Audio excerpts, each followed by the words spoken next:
Yeah, easy. The slave mask.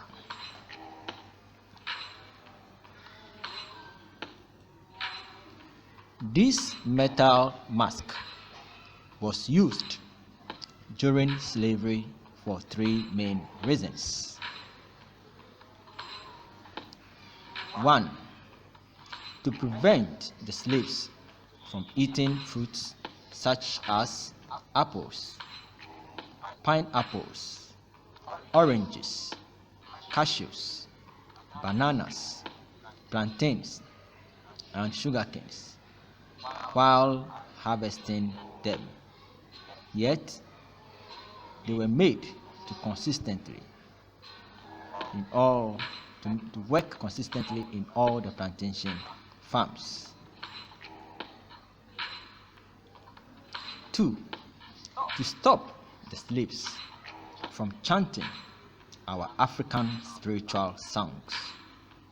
Not only that, those our spiritual and war songs affected the slave masters, it also motivated some slaves to rebel and fight back, not minding losing their lives.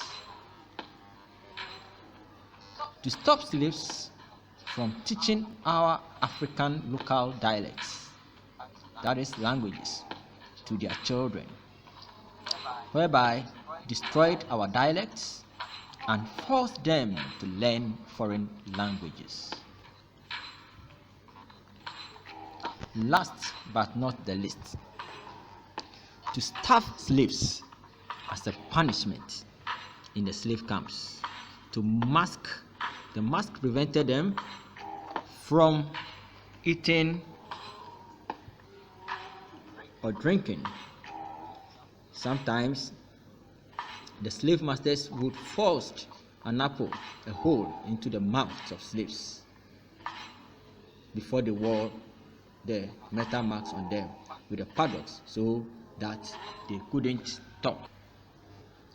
You may have seen the iconic picture of this masked woman, but probably not have been able to locate the history behind it. She is called Escrava Anastasia, an enslaved African woman who lived in Brazil in the 19th century. Known for possessing great beauty, accompanied with her piercing blue eyes, Anastasia was worshipped in Brazil as a saint and heroine, according to folklore and culture of Rio de Janeiro. She has since gained a cult following, particularly among the descendants of slaves and the poor in Brazil. But how did this masked woman become such an influential figure in black history within the culture of Rio de Janeiro? The story of her life varies, but the popular one is linked to Delminda, a black woman from the Bantu tribe originating about 2000 BC in southern Nigeria and Cameroon, who was the daughter of the royal family of Kalanga, brought to Brazil in 1740 with a cargo of slaves. Delminda was raped by her white owner and was sold to Joaquina Pompey while she was pregnant with Anastasia. Delminda gave birth to Anastasia on 5th March. Around the first half of the 19th century, she was one of the first black female slaves to be born with blue eyes. Anastasia grew up to be extremely beautiful, with many always admiring her on the plantation. Her owner's son, Joaquin Antonio, even got obsessed with her. The white woman eventually became jealous of her and convinced Joaquin to make her wear the slave mask. Since Anastasia was refusing the advances of Joaquin, he raped her and made her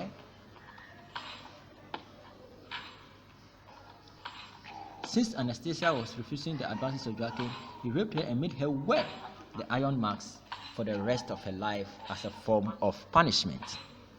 She was forced to live with the mask, only removing it once a day to eat. She lived for some years and was subjected to several other inhuman treatments before the metal from the mask became poisonous and she died of tetanus. Legends say that before she died, she forgave her owners for the torture she received from them. She was said to have had some magical healing powers and even healed her owner's son of a serious disease. Her owner renounced her slave status after she died. She was buried in a slave cemetery in Rio, and her remains were kept in the Church of Rosario. Her remains, however, got lost in a fire outbreak. She became a saint to many who recognize her as a symbol of love and forgiveness. There is a statue in place of worship in Vas Logo, Rio, where people flock to worship her. Others have since petitioned Rome to have her canonized as Saint Anastasia of Rome.